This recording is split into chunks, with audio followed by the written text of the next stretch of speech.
thank you for taking the time, Fabio. And I understand you have a new single coming out in about 2 weeks. Yes. So tell Yeah. me a little more about that single. Is it called The Words I Didn't Say? Yes, the words I didn't say is part of a 9 songs project, which is called Rude Awakening. And the whole project is about spiritual awakening, spiritual and also personal growth. This song in particular, is more romantic. That's why it's coming out on the 14th of February. And I recorded the whole project at the Abbey Road Studios and the Soho Sony Studios in London. And I was very happy to do that. Wow, Abbey Road. I mean, is there a more famous studio in the world than Abbey Road? I'm not sure. Wow. So how did you get into Abbey Road? Because it's not like anyone can just call up and say, I want to record here. Well, I had luckily I met in one of those groups on Facebook groups. I met someone who was interested in my music, and I was lucky enough to even get a good price. Wow. So you Yeah, moved to England a couple of years ago? a few years ago, it was like it would be 11 years in March.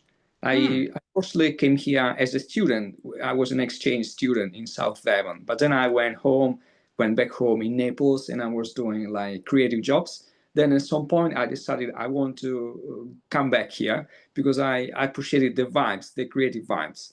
And London gives you so many opportunities to interact with other people, to meet friends, to meet creatives, and you can exchange. You can learn from their musical tradition. You can learn from their weirdness, and you become a weird yourself. In fact, my music is kind of weird. It expresses myself in this way.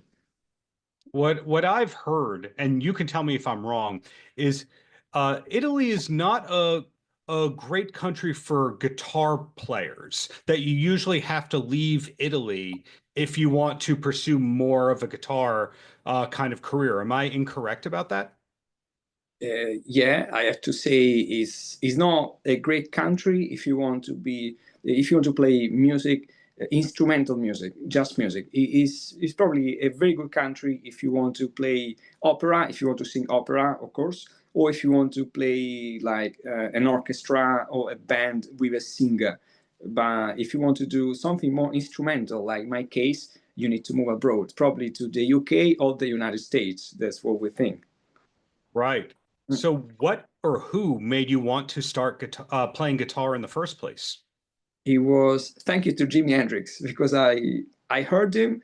I had started to play the keyboards when I was in secondary school, in primary school, at the end of primary school, and I Mhm. went to visit my relatives in Rome, and I saw it was a Christmas time, and my cousins were able to play the keyboards, and I was trying to play along with them, but it was just something messing around actually. Then after a few years, I heard Jimi Hendrix. I was in high school, and I was studying arts in art school, which was about art subjects. And I heard Jimi Hendrix, and I was very fascinated because he was kind of painting with the sounds. And then I saw his performances, and he was like a shaman. He was doing something very spiritual, I have to say, very crazy. And I was fascinated, and I went to take some lessons from a local guru.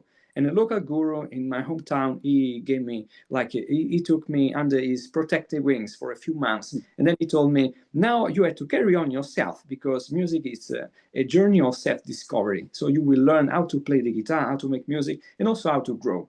But when I was that age, like a teenager, I didn't take music seriously.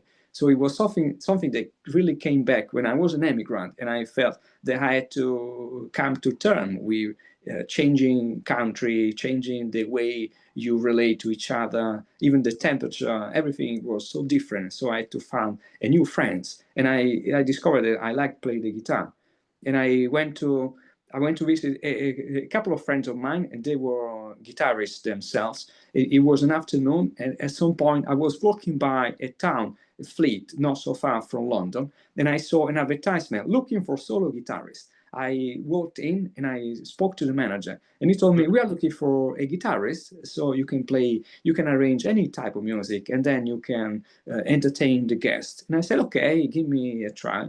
I came that Saturday, and I tried, and the people liked me. So they had me for 1 night a week. Then after I was playing 1 night a week, the people liked me even more, and they had me for 2 nights, then 3 nights, then 4 nights a week. And I Wow. started, you know, amazing this. And I started to believe, really believe in the music and to build a fan base. And I left my job as a barista. I was working as all Italians work as a barista around here, at least as a start, or as a washing up. Of course, everyone does this. And then I left this job slowly, and then I started to write my own music, and I was happy about that. And I started to do busking in the central London, and I started to do working as a background artist, even for Hollywood movies, like Actor Fall by Kenneth Branagh. And I did the busker, and I did everything related to music. Wow. Yeah. So that's interesting for me to hear that Hendrix was your entry point into guitar, because your music is generally not heavy. There's no distortion. There's not a lot of pedals, not a lot of effects. So did you get more mellow? Did you become more of an acoustic player over time? It was something. When I was a teenager, I was playing the classical guitar to practice, and then the electric guitar with my friends in the basement doing heavy metal. And I Yeah. was like Yngwie, Malmsteen, all those people, just Oh, Malmsteen. Nice. That's Steve great. Vai, Joe Satriani, all those folks, Mhm. Michelangelo Battio. But when I came here, since my new job, and I only had a classical guitar here with me, and since I applied for this job, they wanted something acoustic. So I started to relearn how to arrange everything, even something like from Metallica, something from Guns N' Roses, or for Jimi Hendrix or Santana, everything for the classical guitar. So making the solo, making the rhythm. So that's why I fell in love again with the classical guitar or with the acoustic guitar. Tony Emanuel, Aldi Meola, Paco de Lucia. Yeah, Wow. that's why. Yeah. So you're mentioning a lot of artists. I'm a hard rock person, and Great. you're mentioning a lot of people who play a lot of notes really fast. We call that shredding. So it's Yes. very interesting to know that you can shred, but you have learned to use dynamics to keep it very quiet, to become more of a concise player. So at what age did you stop playing too many notes? I think it was like 16, 17 years old after I watched Mississippi Adventure. Mississippi Adventure, you know, and you want to, and I started to learn that solo, the guy plays to beat Steve Vai. You know, Yeah.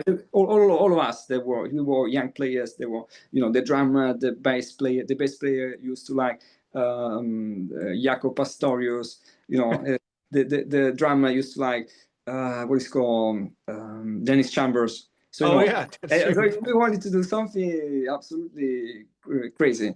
But then growing up, I learned that you need to slow down, work on the dynamics. And also, it's very good because if you start to play slow and look after the melody, the harmony, when you grow older, you will be able to play again. Well, if you're a shredder, when you are, I see, for example, I don't want to mention many of them, but I see some shredder who at some point become more melodic, and they don't use anymore the Floyd Rose, the guitar with the Floyd Yes, Rose. the pickups. Yeah. No.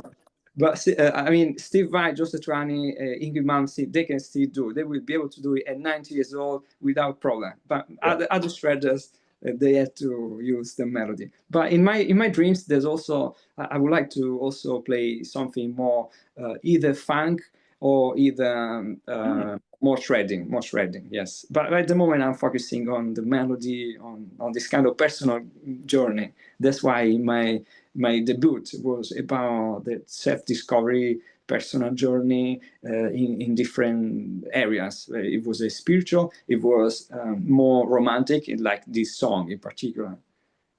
So if I'm hearing you correctly, so the new single is The Words I Didn't Say, comes out around Valentine's Day. It's part of a 9-song collection that you did at Abbey Road. But in the future, we might see different kinds of guitar playing and different kinds of music from you. So in other words, we have to keep following you on social media in order to know what you're putting out. We're not going to be able to just go, oh, Fabio only plays one kind of music. Absolutely. I would like you to do that, and also I would like to interact with different kind of music lovers, because music is an expression. It's like the dynamic in your life, and you wake up in the morning and you have a certain mood, and then you go in the afternoon, you have another mood, and then you go through some experiences, and they make you become more heavy metal. Some other experience make you become more Latin. So you have to mix, but I don't want to mix different genres because I want to be a people pleaser. It's because it's what I feel myself.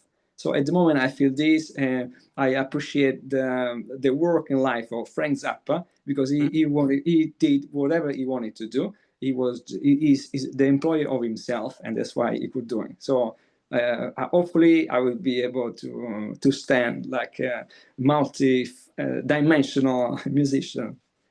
Well, something very funny. The first thing that we talked about was how you kind of had to leave Italy if you wanted to have a serious guitar career.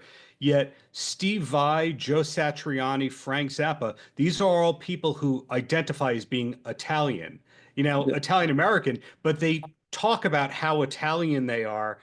So they want to be more Italian, and then the people in Italy have to leave because, yeah, I think that's a very interesting, Yes. ironic thing. And I Yes. hope that doesn't offend you. It's just an No, observation.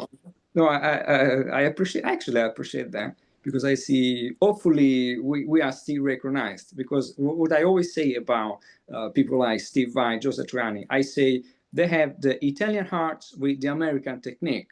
Yeah. Because the modern guitar is American, so the best you can do if you go play to the US means you're great. If you play with Steve Vai, you're great. So that's what I say.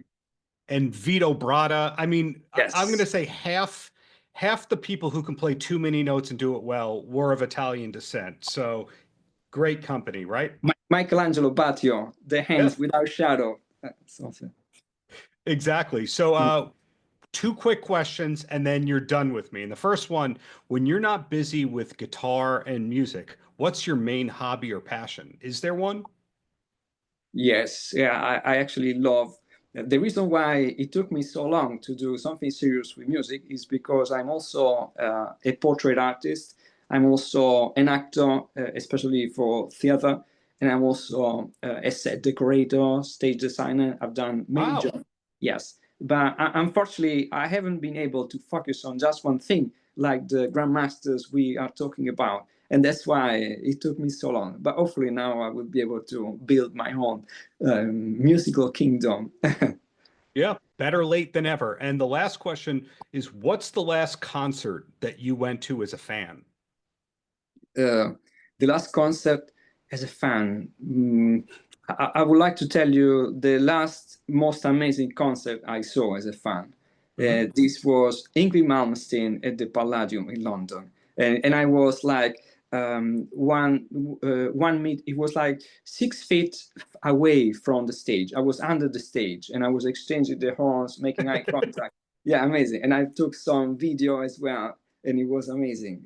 I never seen him before live, and now I was happy to see him. So Did you see him throw any temper tantrums, or was he on his best behavior that night? I think he was under his best behavior, impressing everyone, impressing everyone. I love Yngwie too. Well, Fabio, thank you for your time. Congratulations on this new music, and I'm looking forward to all your future activity and hope we eventually see you here in the States. Oh, thank you very much. And always metal up. Paltrocast.